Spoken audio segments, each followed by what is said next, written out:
Hello friends, welcome to my YouTube channel Saraswati commerce academy. तो आज हम करने वाले हैं क्लास +1 की बिजनेस स्टडीज का चैप्टर नंबर 21, ठीक है, जिसका नेम है स्मॉल बिजनेस। अब स्मॉल बिजनेस क्या होता है, आज हम इस चैप्टर के बारे में पूरा सब कुछ डिस्कस कर लेंगे। हमारा बहुत छोटा सा चैप्टर है और ये जो चैप्टर है वो आगे भी आपका फर्दर स्टडीज में भी काम आने वाला है, तो इसलिए आप इसको यहाँ पे अच्छे तरीके से समझ लीजिए। और ये जो चैप्टर है ना वो बहुत छोटा सा है, आपका फटाफट से 10-15 मिनट में जो चैप्टर है वो कंप्लीट भी हो जाएगा, तो लगातार इस वीडियो को देखते रहना, ठीक है। तो अब हम बात करते हैं स्मॉल बिजनेस की, कि स्मॉल बिजनेस क्या होता है। स्मॉल का मतलब क्या होता है, छोटा बिजनेस किस तरीके से। अब आपको कैसे पता लगेगा कि कोई बिजनेस छोटा है या बड़ा है, ठीक है, बात तो ये आती है। अब आपको पता कैसे लगेगा कि बिजनेस छोटा है या बड़ा है। अब देखो, अगर छोटा होगा तो उसके अंदर कम कैपिटल इन्वेस्ट कर रखी होगी, यानी कि जो पैसा इन्वेस्ट कर रखा है वो थोड़ा कर रखा होगा। और अगर कोई बड़ा बिजनेस होगा तो वो कैसा होगा, उसके अंदर ज्यादा कैपिटल इन्वेस्ट कर रखी होगी।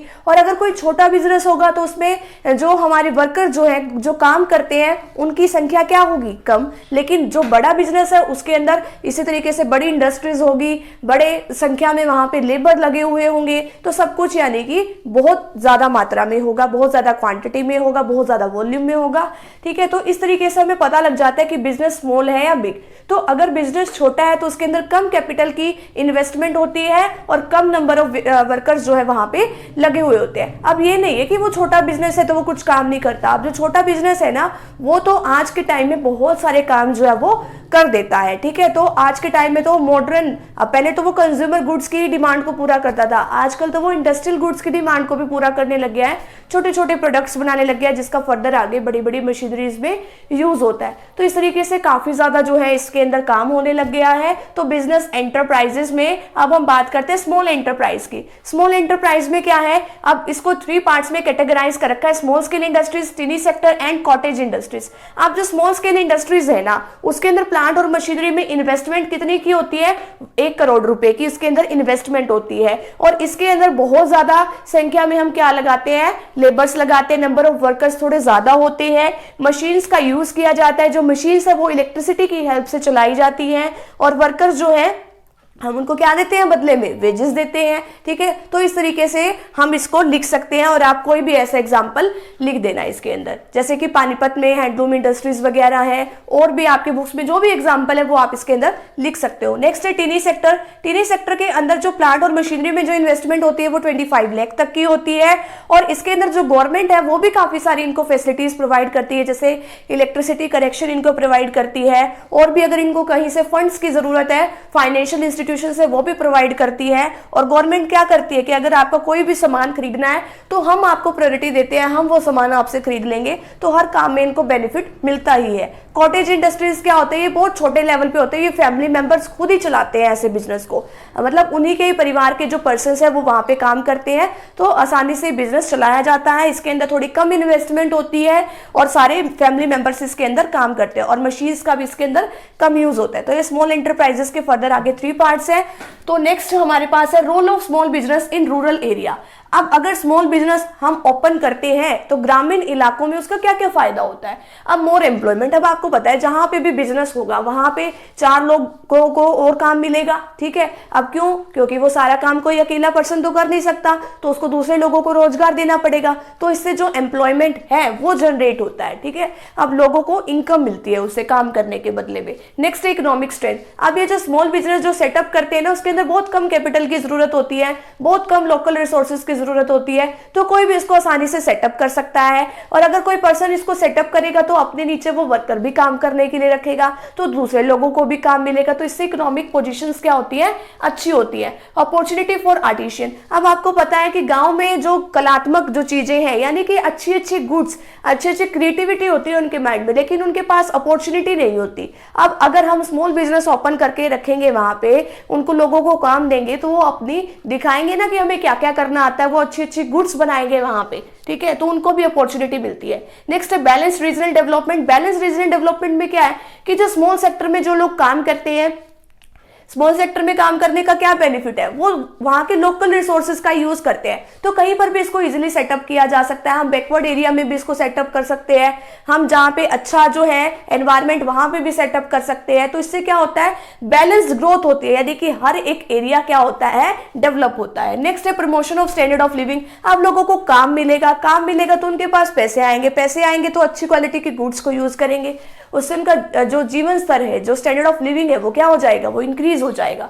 नेक्स्ट है better utilization of local resources. अब जो वहां के लोकल रिसोर्सेज है, जो रॉ मटेरियल के तौर पे वो उसको यूज कर सकते हैं, वैसे तो वो वेस्ट पड़े होते हैं, अब अगर वहां पे इंडस्ट्री सेटअप होगी तो वो उसको यूज करेंगे, तो इससे ये भी बेनिफिट होता है। नेक्स्ट है less pressure of population on agriculture. अब वैसे तो गांव में लोग क्या होते हैं, ज्यादातर एग्रीकल्चर पे डिपेंड होते हैं, लेकिन अब क्या है कि रूरल एरियाज में एक बेनिफिट क्या है कि अगर हम रूरल एरियाज में स्मॉल बिजनेस को सेटअप करते हैं तो काफी लोग जो है काफी संख्या में वहां से हटकर स्मॉल सेक्टर बिजनेस में आ जाएंगे, वहां पे काम करने लग जाएंगे। तो इसलिए जो एग्रीकल्चर पे बर्डन जो होता है वो बहुत कम होता है, क्योंकि अब पॉपुलेशन हो गई है ज्यादा, और अगर पॉपुलेशन ज्यादा हो गई है तो एग्रीकल्चर जहां पे की जाती है ना, वो छोटे छोटे खेत डिवाइड कर दिए जाते हैं, तो उसमें कोई फायदा नहीं होता, ठीक है, क्योंकि वहां पे अच्छे तरीके से फसलें भी नहीं उगाई जा सकती। तो इससे बढ़िया तो क्या है कि हम ये स्मॉल बिजनेस में ही उन लोगों को शिफ्ट कर दें। नेक्स्ट प्रॉब्लम्स क्या क्या आती है स्मॉल बिजनेस को सेटअप करने में, lack of raw material and power, कि जो रॉ मटेरियल होता है या तो उनको मिलता ही नहीं है, मिलता है तो घटिया क्वालिटी का मिलता है,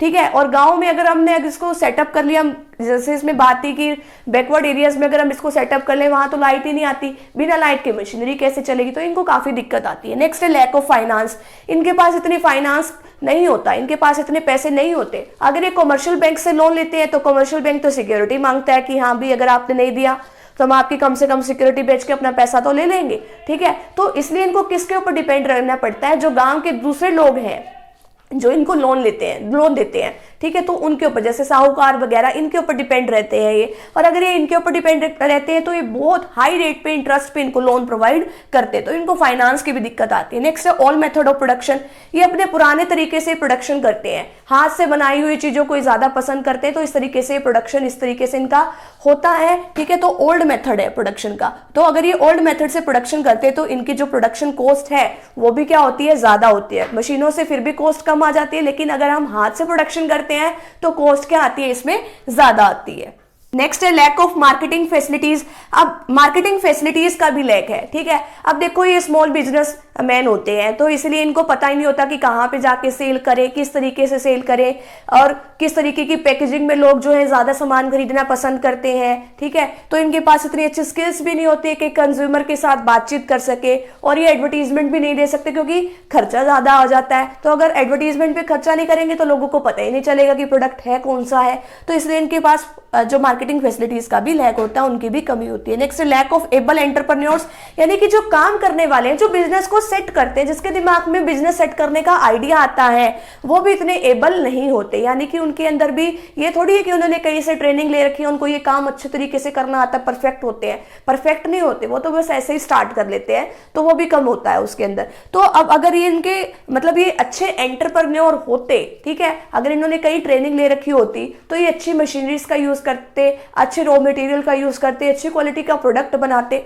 तो ये सारी बातें भी इसके अंदर आती है। नेक्स्ट है लैक ऑफ एबल पर्सनल। अब पर्सनल यानी कि जो ये अपने नीचे वर्कर रखते हैं वो भी कहाँ ट्रेंड होते हैं, अब ये खुद तो ट्रेंड होते नहीं, वर्कर कहाँ से ट्रेंड रखेंगे, ठीक है। अब क्योंकि अगर हम ज्यादा मतलब अच्छे पर्सनल की डिमांड करते हैं, अच्छे वर्कर्स की डिमांड करते हैं कि पढ़े लिखे आने चाहिए, तो वो सैलरी भी तो ज्यादा एक्सपेक्ट करेंगे, लेकिन इनके पास इतना फंड तो होता नहीं कि ये ज्यादा से ज्यादा सैलरी देंगे, तो इस चीज की भी इनके पास दिक्कत आती है। अभी हमारा छोटा सा टॉपिक रह गया, इतना फटाफट से इसका स्क्रीनशॉट ले लीजिए।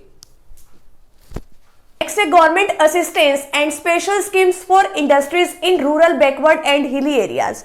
अब देखो कि जब हमारा जो इंडिया है उसके अंदर काफी सारे गांव हैं, ठीक है। अब जो गांव है वो इतने भी डेवलप नहीं है, तो हमें उसकी डेवलपमेंट तो करनी चाहिए ना। तो गवर्नमेंट ने काफी सारे स्टेप्स उठाए हैं उसकी डेवलपमेंट के लिए, काफी सारे बैंक्स की एस्टेब्लिशमेंट करी है ताकि इसको आसानी से लोन मिल जाए, ठीक है, ताकि इसको किसी भी तरीके की एक्टिविटी करते हुए कोई दिक्कत ना आए।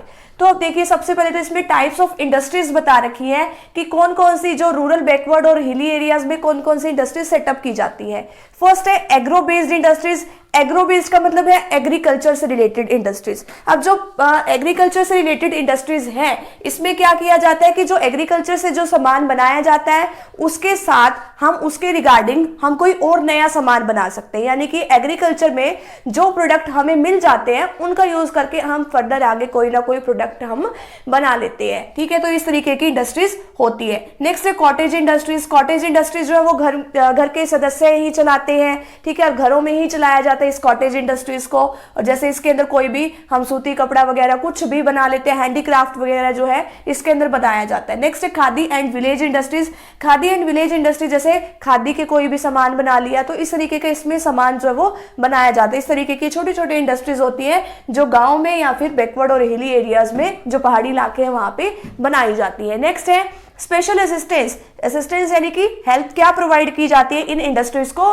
Rural, backward and hilly areas को। अब देखो फर्स्ट आता है कमर्शियल बैंक। कमर्शियल बैंक का काम क्या होता है? लोगों की डिपॉजिट एक्सेप्ट करना, उनको जब वो डिपॉजिट्स जो मांगते हैं उनको टाइम पे वो रिफंड करना, लोगों को लोन प्रोवाइड करना, तो इस तरीके का इनका काम है। अब इनके लिए कमर्शियल बैंक्स यहाँ पे इनकी काफी सारी बैकवर्ड और हिली एरियाज में काफी सारी ब्रांचेस ओपन की गई, ताकि अगर इनको जरूरत पड़ता है कृषि के लिए या एग्रीकल्चर के लिए कोई भी किसी भी तरीके की हेल्प की जरूरत है तो इनको ये प्रोवाइड करते हैं। लोन वगैरह की फैसिलिटी, कोई और सामान खरीदना है, सीड्स, फर्टिलाइजर्स वगैरह जितना भी सामान खरीदना होता है, और भी किसी भी तरीके की एक्टिविटी के लिए अगर इनको मीडियम टर्म या शॉर्ट टर्म पीरियड के लिए लोन चाहिए तो ये लोन अवेलेबल कराते हैं। नेक्स्ट है लैंड डेवलपमेंट बैंक। अब लैंड डेवलपमेंट बैंक्स भी इसमें एस्टेब्लिश किए गए। इसमें 20 सालों तक के लिए लोन मिल जाता है, जैसे पुरानी मशीनरी के लिए। ठीक है, अगर हमें कोई नई मशीनरी परचेज करनी है उसके लिए, किसी का कोई हमने कर्ज लिया हुआ है वो हमें देना है उसको वापस, उसके लिए, तो ये काफी तरीके की हमें ये हेल्प प्रोवाइड करता है। अब इसके अंदर हमारे इसमें 2 तरीके के बैंक्स आते हैं। किस किस तरीके के हैं देखो, यहाँ पे state cooperative agriculture and rural development के लिए और primary cooperative agriculture and rural development banks, ये इसके अंदर 2 बैंक्स हैं। ठीक है, तो नेक्स्ट आता है हमारे पास रीजनल रूरल बैंक्स। ये गांव के जो छोटे छोटे हमारे जो किसान होते हैं और जो छोटे छोटे और भी जो लेबर्स लगी होती है, इनके लिए ये फंड्स जो है वो प्रोवाइड करता है ये वाला बैंक। ठीक है, स्पेशली गांव के लोगों के लिए और जो बैकवर्ड एरियाज होते हैं उनके लिए ये बनाया गया है। नेक्स्ट सबसे मोस्ट इंपॉर्टेंट क्या है? नाबार्ड। अब नाबार्ड आपको पता ही है, ये एग्रीकल्चर सेक्टर के लिए सबसे बड़ा बैंक है और इसकी एस्टेब्लिशमेंट 12 जुलाई 1982 को हुई थी। और ये एग्रीकल्चर के लिए लोन प्रोवाइड करता है, दूसरे बैंक्स को भी रीफाइनेंसिंग की फैसिलिटी प्रोवाइड करता है, प्रोडक्शन करने के लिए भी क्रेडिट की फैसिलिटी प्रोवाइड करता है, यानी कि सब कुछ। और रिसर्च अगर हमने करनी है एग्रीकल्चर के रिगार्डिंग तो उसके लिए भी हमें लोन प्रोवाइड करता है। और लास्ट है हमारे पास सिडबी। ये छोटे छोटे बैंक्स होते हैं हमारे, और ये क्या करते हैं, ये दूसरे जो मतलब इस तरीके से अगर कोई इंडस्ट्रीज अपनी सेटअप करता है तो उसको फाइनेंशियल और नॉन फाइनेंशियल टर्म्स में काफी तरीके की फैसिलिटी प्रोवाइड करता है। तो मोस्ट इंपॉर्टेंट हमारी ये सारी हेल्प्स जो है वो गवर्नमेंट हमारी करती है। ठीक है, तो यहाँ पे हमारे जो चैप्टर नंबर 21 है वो यहीं पे कंप्लीट होता है। नेक्स्ट वीडियो सेशन में हम चैप्टर नंबर 22 को डिस्कस करेंगे। तो फ्रेंड्स, अगर आप चैनल पे न्यू है तो चैनल को प्लीज सब्सक्राइब कर दीजिए, वीडियो को लाइक कर दीजिए और बेल आइकन को प्रेस जरूर कर दीजिएगा, ताकि आपको आगे आने वाली वीडियोस का नोटिफिकेशन मिलता रहे। Thank you very much. तो अगर आप इसको स्क्रीनशॉट लेना है तो फटाफट से आप इसका स्क्रीनशॉट भी ले सकते हैं।